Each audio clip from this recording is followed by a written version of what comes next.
nasta'inuhu wa nastaghfiruh wa na'udzu billahi minasyururi anfusina wa min sayyiati a'malina.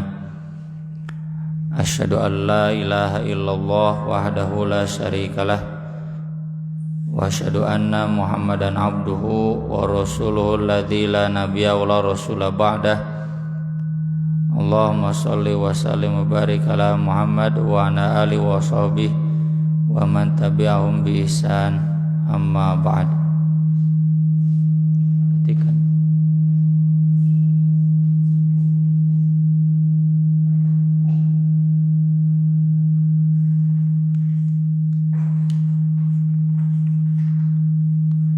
Babu fadli dzikrillah azza wa jalla. Bab keutamaan zikir kepada Allah azza wa jalla.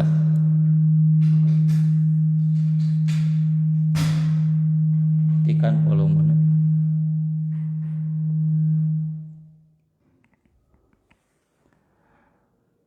Al-Hafidz Ibnu Hajar Al-Asqalani memberikan pengantar zikir itu adalah mengucapkan dan memperbanyak mengucapkan al-baqiyatus sholihat. Al-baqiyatus sholihat itu amal-amal sholih yang kekal. Subhanallah walhamdulillah wa la ilaha illallah wallahu akbar. Kemudian hauqalah teh la haula wala quwata illa billah. Basmalah teh bismillah ya, di setiap mengawali sesuatu. Hasbalah teh hasbiyallah wa ni'mal wakil, ni'mal maula wa ni'man nasir. Istighfar ya, berdoa kebaikan dunia dan akhirat itu juga termasuk zikir. Yang kedua, zikir itu adalah merutinkan amal solih seperti membaca Quran, membaca hadis, mempelajari ilmu, mengamalkan sholat sunat. Kalau Imam Al-Fakhrur Razi menyebutkan zikir itu ada 3. Ada zikir dengan lisan, ada zikir dengan hati, dan ada zikir dengan anggota badan. Zikir dengan lisan adalah yang tadi yang menyebutkan kalimat-kalimat zikir, mengucapkan kalimat-kalimat zikir. Kemudian zikir dengan hati adalah tafakkur, merenungkan Allah dan ciptaannya. Kemudian yang ketiga, zikir dengan anggota badan, yaitu melaksanakan semua ketaatan. Kemudian para ulama tasawuf menyebutkan juga zikir itu ada 7 pengamalannya. Yang pertama, zikrul ainain bil buka, zikir mata yaitu menangis. Wa zikrul udhunain bil isgho, zikir telinga yaitu memperhatikan. Jadi kalau dalam ibadah Jumat mustami nunutan berarti terzikir ya, padahal Jumatan itu fas'au ila zikrillah wa dzarul bai', ya ila zikrillah tekan Jumatan. Makanya kata Nabi SAW, orang yang malaweng nunutan ya dari menyimak khutbah Jumat faqad lagha, sudah hilang pahala Jumatannya karena sudah tidak zikir. Kemudian zikir lisan dengan memuji yang ketiga. Yang keempat, zikir tangan bil ata, dengan memberi, banyak menyumbang. Jadi nuloba menta berarti tada zikir ya. Yang banyak meminta, yang pelit. Kemudian yang kelima, zikrul badan bil wafa, memenuhi segala syariat. Kemudian zikrul qalbi bil khauf war raja, zikir hati dengan takut dan harap. Takutnya ada, harapannya juga ada. Wa zikrur ruh bit taslim war ridho, dan zikir ruh dengan menerima dan ridho. Jadi ketika seseorang menerima apa adanya, ridho dengan pemberian Allah, itu juga zikir.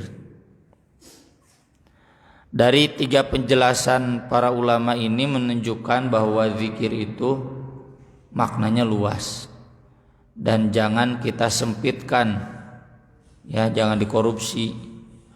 Seperti yang mengatakan zikir itu katanya amal sholih, bukan babacaan, ya, salah. Zikir itu ya babacaan, ya amal sholih. Atau yang sebatas babacaan mungkul, tapi ketika pulang ke kantor korupsi, ketika datang ke pasar licik dagangna. Padahal di masjid nama tukang dikir, dikirnya dikir di lisan. Maka yang begini pun masih mengorupsi dikir karena dikirnya belum sempurna. Jadi dikir itu mencakup semua, ya, mencakup hati, mencakup lisan, mencakup anggota badan. Kemudian Al-Hafidz Ibnu Hajar Al-Asqalani memberikan catatan di sini yang juga pernah saya bahas sebelumnya, yakni bahwa yang namanya zikir itu tidak disyaratkan harus menghadirkan hati secara sepenuhnya. Zikir itu yang paling pokok adalah, kata beliau, pertama adalah mengucapkan lisan. Jadi asalkan lisannya mengucapkan zikrullah, menyebut Allah dan tidak menyebut selain Allah, maka itu sudah zikir meskipun tidak menghadirkan hati. Asal yang dia tuju dari lisannya itu memang Allah, bukan selain Allah. Ini juga menunjukkan bahwa kalau seseorang mengatakan yang selain Allah atau yang tidak ada kaitannya dengan ketaatan kepada Allah, berarti dia sudah menjauh dari zikir. Anu nyanyi wae, nu ngobrol teu pararuguh, nu ngawangkong, itu jauh dari zikir. Tapi memang yang keduanya adalah yang level keduanya adalah yang sampai melibatkan hati. Jadi ketika dia berzikir, hatinya juga tentram. Kalau tadi sebatas di lisan, kalau ini hatinya tentram. Level yang ketiga zikir itu adalah istihdor makna zikr, memahami makna zikir. Jadi kayak bapak ngaji Quran kan, di ngaji Quran kan zikir ya. Ada yang sebatas baru di lisan, itu biasanya yang masih belajar tajwidnya. Yang kedua sudah melibatkan hati. Jadi ketika ngaji Quran itu hatinya tenang, meski teu ngarti gitu, meski tidak paham naon dibaca teh. Kan banyak kan ya orang yang baca Quran tapi dia tidak paham artinya, itu juga sudah termasuk zikir asal hatinya ikut merasakan ketundukan kepada Allah. Nah, level yang ketiga, dia baca Quran dan dia faham maknanya. Paham itu juga betul-betul diresapi. Ya, kadang kita baca qul huwallahu ahad, Allahus somad, tahu artinya, tapi tidak dihadirkan dalam hati, tidak dihayati. Kemudian level yang keempat, zikir itu adalah menyertakan amal solih. Jadi ketika seseorang amalnya sudah solih sempurna, 24 jam berarti dia zikirnya sudah baik. Kalau zikirnya sudah baik ya, kadang dia menangis zikirna, berarti kan dihayati, paham juga dia dengan yang dibaca. Tapi gitu balik ke kantor kabawakeun deui korupsi ya. Balik ke kantor polisi misalkan kabawakeun deui hayang majeg ya. Menerima sogokan, itu berarti dikirnya belum sempurna. Kemudian dikir yang paling puncak adalah yang betul-betul merasakan Allah ada di hadapannya. Ini seperti hadis, kamu beribadah kepada Allah seolah-olah melihatnya, atau yakin bahwa Allah melihat dia. Jadi betul-betul merasakan Allah ada di dekatnya. Fahuwa ablaghul kamal, inilah zikir yang paling sempurna. Nah, apa fadilah dari zikir ini? Imam Bukhari di sini menuliskan hadis ya, ada dua. Yang pertama dari hadis Abu Musa radhiyallahu an, qala Nabi sallallahu alaihi wasallam, mathalul ladzi yadhkuru rabbahu wal ladzi la yadhkuru rabbahu mathalul hayy wal mayyit. Perumpamaan orang yang berzikir kepada Rabb-nya dan yang tidak berzikir kepada Rabb-nya itu sama seperti orang yang hidup dengan yang mati ya. Jadi orang yang berzikir itu adalah orang yang hidup, orang yang tidak berzikir itu adalah orang yang mati ya. Jadi kalau ada orang yang zikirnya 24 jam berarti dia hidup selama 24 jam. Kalau zikirnya hanya misalkan 20 jam berarti yang 4 jamnya dia sedang mati. Mati itu apa? Berarti nggak ada dapat manfaat ya. Orang mati bisa memberikan manfaat? Tidak, malah memberikan madorot. Kalau orang hidup kan dia bisa bekerja, dia bisa melindungi diri, dia bisa memberi manfaat ya. Nyesoknya bayangkan di imah ya, ini contoh saja, punya anak yang hidup dengan punya anak yang mati kan beda. Masa orang yang mati dak disimpen tuluy di imah, kan dikuburkeun ya. Jadi kalau ada orang yang tidak zikir kepada Allah, itu hakikatnya adalah bangkai-bangkai hidup ya. Orang-orang yang sudah mati hatinya, orang-orang yang sudah mati jiwanya ya. Orang-orang sudah mati berarti tidak merasa, tidak melihat, tidak mendengar, tidak bisa bergerak ya. Betul-betul mati.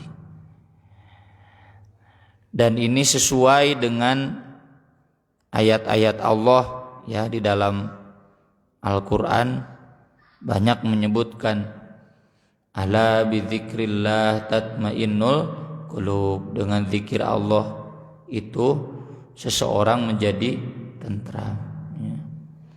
Atau di surat Ibrahim ketika Allah membandingkan antara kalimah thayyibah dengan kalimah khabithah ya. Kalimah thayyibah itu kan ucapan-ucapan yang baik, ini bagian dari zikir. Dengan kalimah khabithah, ucapan-ucapan yang jelek dan yang menjurus pada kekafiran. Kata Allah, wa mathalu kalimatin alam taro kaifa daraballahu mathalan kalimatan thayyibah kasyajaratin thayyibah, seperti pohon yang kokoh, asluha thabitun fil ard, akarnya menghunjam ke dalam tanah, wa far'uha fis sama, ranting-rantingnya menjulang tinggi ke atas. Tu'ti ukulaha kullahinin bi'idni rabbiha, dan bukan hanya pohon saja yang rindang dengan daunnya, tapi juga mengeluarkan buah hampir setiap waktu sepanjang tahun. Tidak pernah ada musim-musimnya. Kan kalau kita ada musim musim salak, nanti bulan depan sudah nggak ada. Kemarin misalkan musim buah, sekarang sudah tidak ada. Ini mah pohon yang berbuah terus-terusan. Bandingkan dengan wa mathalu kalimatin khabithatin kasyajaratin khabithah, seperti pohon yang sudah roboh. Ujtutsat min fawqil ard, sudah roboh dari atas tanah. Malaha min qaror, dia tidak bisa dijadikan pegangan, ya, paling dijadikan suluh. Eta ge lamun teu keropok, ya, kalau keropok sudah lama matinya, tidak bisa dijadikan apa-apa selain sampah, paling di ruang diasupkeun ka nu taneuh, ya. Itulah perumpamaan orang yang zikir, ya, yang hidup hatinya, kokoh hidupnya, bermanfaat bagi orang lain. Beda dengan orang yang mati, orang yang sudah tidak punya pegangan, dikumah-kumahkeun ge moal bisa ngelawan. Maka dari itu di dalam Al-Qur'an, ya, dalam semua aktivitas kita diperintahkan untuk senantiasa menyertakan dengan zikir. Dina perang misalkan,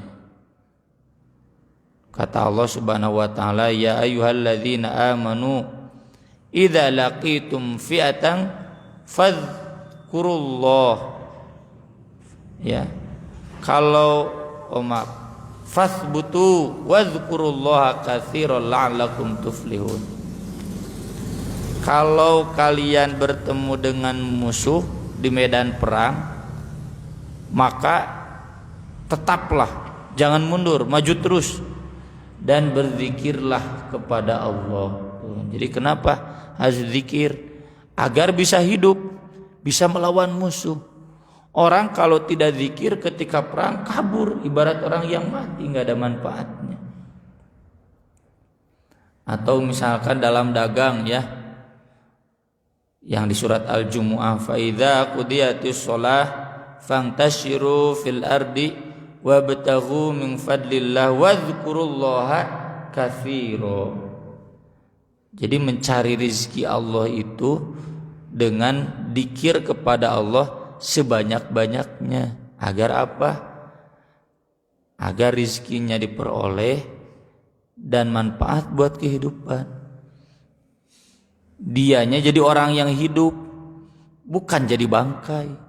Kalaupun dapat rezeki, rezekinya tidak memberikan kehidupan bagi dia, malah membinasakan dia kalau nggak ada zikir. Menang ku menang nadunya, tapi anger we teu bagja, teu barokah, anger we kurang, anger we ngedul kanu ibadah, tidak ada syukurnya, itu karena lemah dalam zikirnya. Termasuk aktivitas-aktivitas lain. Jadi kenapa? Karena inti untuk memberikan kehidupan. Kalau saya kemarin membahasakan zikir itu ibarat ngecas HP. HP lamun teu dicas pae mal bisa dipakai salus-alusna ge najan HP iPhone 12 nya sabar hargana 25 juta. Anggar we teu dicas mah moal hirup. Tapi HP yang 500.000 kalau dia dicas hidup, bisa dipakai minimal buat nelpon, ya. Itu nanti tergantung kualitas HP-nya, tergantung kualitas orangnya. Ada yang dengan zikir itu dia bisa memberikan 100.000 kebaikan, ada yang minimal 10 kebaikan misalkan. Yang jelas tetap beda antara orang yang zikir dengan orang yang tidak zikir. Maka dari itu, ya, Nabi Yunus ketika ditelan ikan paus, kata Allah, falaula in kana minal musabbihin lalabitha fi batnihi ila yaumi yub'atsun. Seandainya Nabi Yunus tidak termasuk orang-orang yang bertasbih, dia akan tetap di perut ikan paus sampai hari kiamat. Jadi yang bisa menyelamatkan Nabi Yunus dari ikan paus itu adalah tasbihnya. Yang tasbih itu di surat Al-Anbiya disebutkan kalimatnya, la ilaha illa anta subhanaka inni kuntu minadz zalimin. Dulu orang masuk dibaca kan ya. La ilaha illa anta subhanaka inni kuntu minadz zalimin. Gitu. Nabi SAW kemudian menjelaskan dalam hadis, kalau seseorang punya kesulitan apa selainnya kesulitan Nabi Yunusnya ditelegu ikan paus, lalu dia berzikir dengan zikir Nabi Yunus, maka kesulitan itu akan hilang. Tuh kan hidup. Beda dengan orang yang hidupnya sulit lalu kesulitannya tidak hilang, matilah dia. Karena apa? Karena tidak zikir. Contoh lainnya tentang ashabul jannah. Ashabul jannah itu pemilik kebun yang ada di dalam Quran surat Al-Qalam. Inna balawnahum kama balawna ashabal jannah idz aqsamu la yasrimunnaha musbihin. Allah memberikan contoh orang-orang kaya yang banyak kebunnya, yang sudah tiba masa panen, lalu mereka ngomong, besok kita akan panen raya, kita akan senang-senang. Alla yadkhulannahal yauma alaikum miskin. Jangan ada orang miskin seorang pun yang ikut senang-senang. Kemudian wala yastathnun. Mereka lupa tidak mengecualikan. Apa mengecualikan? Illa ayyasha Allah. Lupa tidak menyebut Allah. Kuduna insya Allah. Jadi dinisbatkan kepada Allah, menunjukkan bahwa mereka besok bisa tidaknya itu tergantung Allah. Itu zikir. Makanya ketika mereka melihat kebunnya, falamma ra'awha qalu inna ladallun bal nahnu mahrumun gitu. Ketika melihat fa'asbahat kassorim, ternyata kebun yang tinggal panen itu semuanya rata dengan tanah, baru mereka menyesal, kami sesat, kami dihalangi dari rizki yang sudah tinggal metik leungit. Qala awsatuhum alam aqul lakum laula tusabbihun. Kata orang yang paling baik di antara mereka, ini karena kalian tidak bertasbih. Tasbih itu mendatangkan kehidupan, dan gara tidak tasbih maka kebun yang tinggal panen pun binasa, mati. Maka mereka mengatakan subhana rabbina inna kunna zalimin. Kemudian mereka bertasbih. Jadi kemarin kita sudah bahas apa kaitan tasbih dengan keselamatan. Kan di Al-Quran disebutkan may ya'mal su'a yujza bih. Orang yang mengamalkan amal jelek dia akan dibalas dengan kejelekan. Kejelekan itu kata Nabi berupa musibah, sakit. Lalu kemarin dibahas tasbih itu bisa menghapus dosa meski dosanya lebih banyak daripada buih di lautan. Ya, dengan tasbih hilanglah dosa kita dan hilanglah semua potensi mara bahaya kita. Punten ya, saya mencontohkan dua orang yang saya tahu, bukan dua orang, seorang yang saya tahu hidupnya berkah. Apa ciri berkah? Dia banyak menyumbang, banyak tasbih, hidupnya tidak terlalu kaya, tapi menyumbang gede wae. Dan hidupnya gak pernah saya melihat indit ke rumah sakit gitu, gering parah henteu. Bandingkan dengan orang-orang yang hidupnya bergelimang harta, kekayaan dia punya, tapi kita tahu tara tasbih, sakalian menang musibahna pohara ke rumah sakit, biak sakit 2 juta. Hemat saya itu sebetulnya sodakoh yang harus dia sodakohkan. Jadi disodakohkeun ke rumah sakit gitu. Sok enak pilihnya mun urang diharuskan memilih, mending mengeluarkan uang untuk sodakoh ke fakir miskin atau mending mengeluarkan uang sodakoh ke rumah sakit.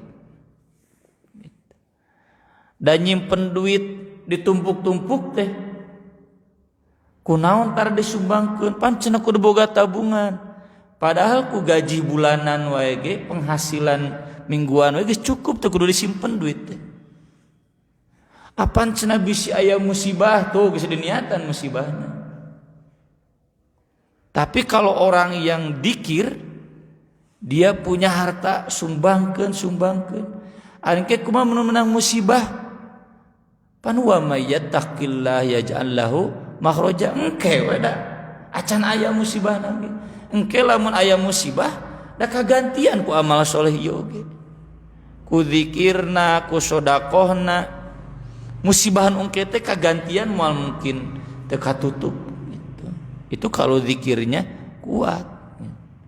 Ini jadi perbedaan antara orang yang hidup dengan orang yang mati. Sok urang dek milih mana?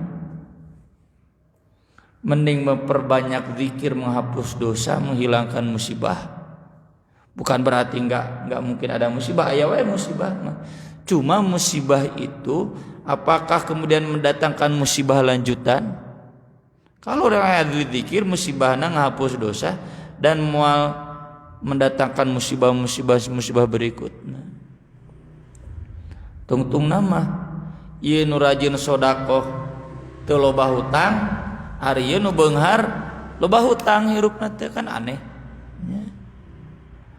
Hutang anu teh lantaran loba dosa nah jadi loba hutang.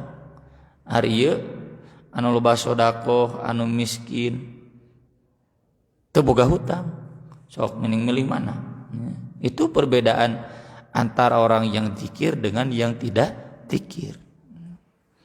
Tapi nya kitu kadang jelema teh kulantaran teu dikir tumpuk-tumpuk we. Kanu ibadahna jadi ngedul. Ya, orang kalau sudah menumpuk-numpuk harta, orientasina ngandudunya, da moal konsentrasi kanu salatna ge. Moal konsentrasi kanu zakatna ge.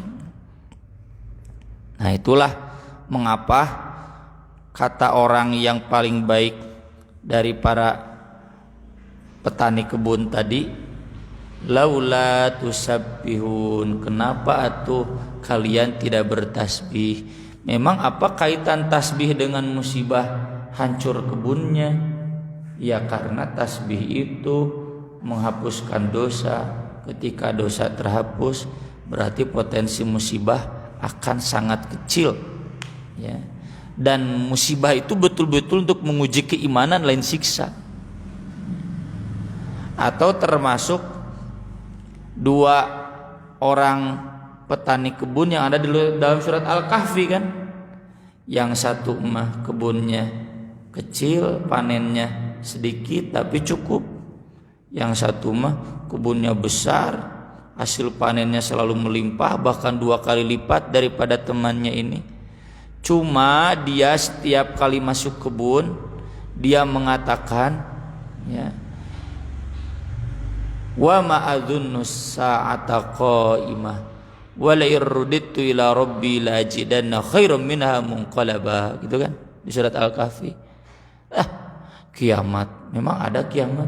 Seandainya ada kiamat, saya pasti senang juga, sekarang juga udah senang. Jadi sepoho ka Gusti Allah.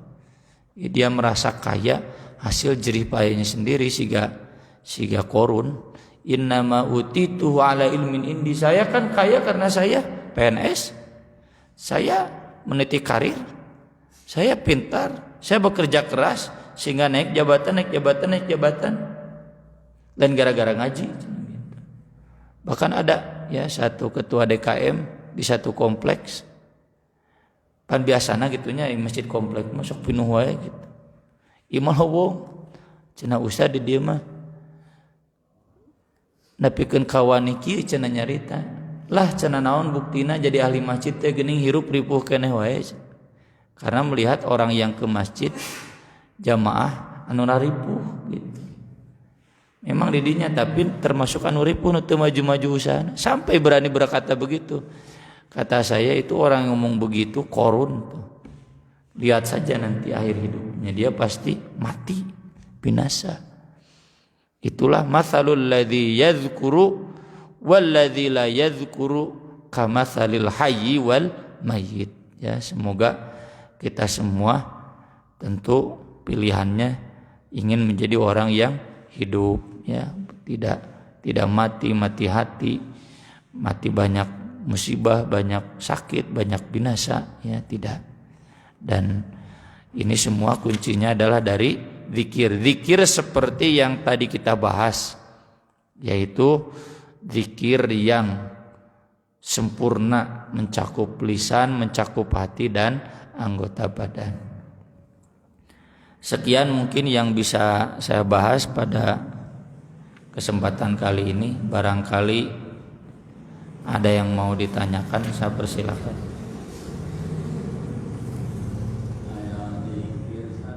Selain zikir memang individunya ya ini sebuah zikir berjamaah merasa zikir nanti gitu. Artinya model zikir berjamaah Itu nanti dibahasnya di hadis yang kedua ya. Jadi zikir berjamaah itu ada dianjurkan, cuma memang jangan keras-keras. Kayak kita sholat berjamaah, beres sholat zikir itu zikir berjamaah. Kemudian beres Jumatan itu zikir berjamaah. Menunggu sholat, zaman Nabi kan menunggu sholat memang ada lagi sepinuh masjid teh. Dalalikir itu zikir berjamaah. Kemudian majelis taklim itu zikir berjamaah. Ya. Nanti di sini disebutkan majelis zikir itu, ya, insyaallah minggu depan. Yang dibacanya adalah takbir, tahmid, tasbih, doa surga dan jauh dari neraka. Itu jadi asal isinya itu lalu berjamaah maka itu baik. Tapi bukan berarti zikir baik itu dengan berjamaah, enggak, kan kata Allah in dzakara fi nafsihi dzakartuhu fi nafsihi wa in dzakara fi mala'in dzakartuhu fi mala'in khairin min. Kalau dia berzikir dalam hatinya sendirian, aku pun kata Allah berzikir kepada dia sendirian dalam hati. Kalau dia berzikir dalam satu kelompok, aku pun akan berzikir untuknya dalam kelompok yang lebih baik lagi itu. Jadi mau zikir sendiri, mau zikir berjamaah, baik gitu.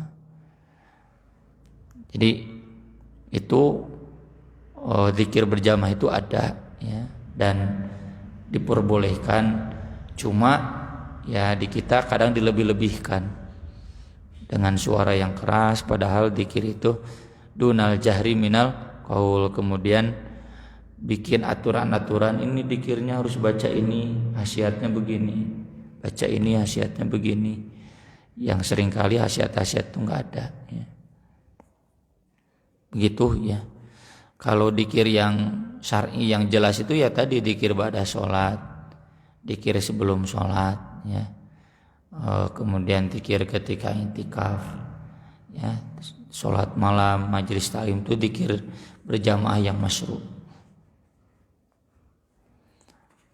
Ayah deh mangga pengucap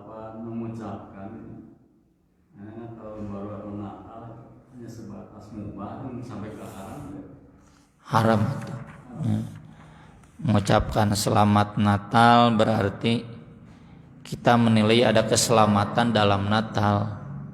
Masa orang yang Natal selamat ya. Meski hanya basa-basi, justru basa-basi itu ya yang tidak manfaat. Jadi mengapa kita mengamalkan sesuatu yang tidak manfaat? Orang Kristennya sendiri tahu, presiden menyebutkan selamat Natal itu bohong. Nah, kalau memang selamat Natal, presidennya harus jadi orang Kristen. Kayak kita, si Haritanu Sudibyo tiba-tiba selamat Idul Fitri, pakai kopiah, pemajikannya pakai tiung. Nah, tidak simpati bagi kitanya, wadul. Gitu. Jadi mengapa kita membudayakan kebohongan? Sudah toleransi mah toleransi. Diajarkan oleh Islam, nggak usah sampai mengucapkan selamat Natal, termasuk selamat tahun baru, selamat di mananya, bahagia kenapa? Memang ada nilai kebaikan dalam tahun baru. Yang ada dan jelas itu adalah tasabuh dengan budaya orang-orang kafir. Tahun baru itu perayaan jahiliyah, perayaan orang kafir. Kalau kita ikut berbahagia dengan perayaan orang kafir ya haram. Meski tidak sampai kafir ya, tidak sampai musyrik, tapi perbuatannya termasuk perbuatan haram. Anu ngajual trompet juga haram, anu ngantepkeun budakna atau trompetan juga haram ya. Makanya pernah anak saya yang paling besar ya, da batur meuli kembang api, meuli ya. Tapi sama ibunya bagus. Simpen bisa dicarekan ku bapak. Engke we disunutna geus beak tahun baru. Pas sudah habis tahun barunya, Bu. Kenging cenah ku disunutnya sok sunut da geus beak tahun baruna gitu. Jadi sampai ajar begitu termasuk pesta kembang api ngahajakeun naik ka luhur nanaonan. Itu jelas perbuatan haram ya, karena turut merayakan perayaan orang kafir. Dan saya pun begitu ya. Anak saya kalur cenah hayang ningali heks ya haram cenah naonan cenah. Teu meunang cenah karena turut merayakan cara ricing bari jeung cara medudnya bae atuh.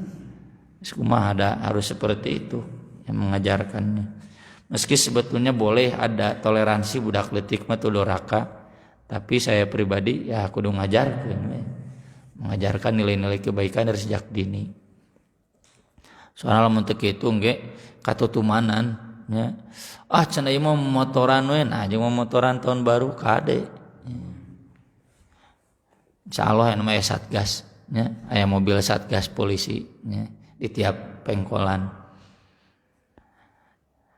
Cukup. Turun insyaallah disambung minggu depan masih bab fadilah zikir hadis yang lain. Aku qouli hadza wa astaghfirullah li wa lakum subhanakallahumma bihamdik asyhadu an la ilaha illa anta astaghfiruka wa atubu ilaik. Wassalatu wassalam ala Rasulillah wa ala alihi washabihi wa man walah. Wassalamualaikum warahmatullahi wabarakatuh.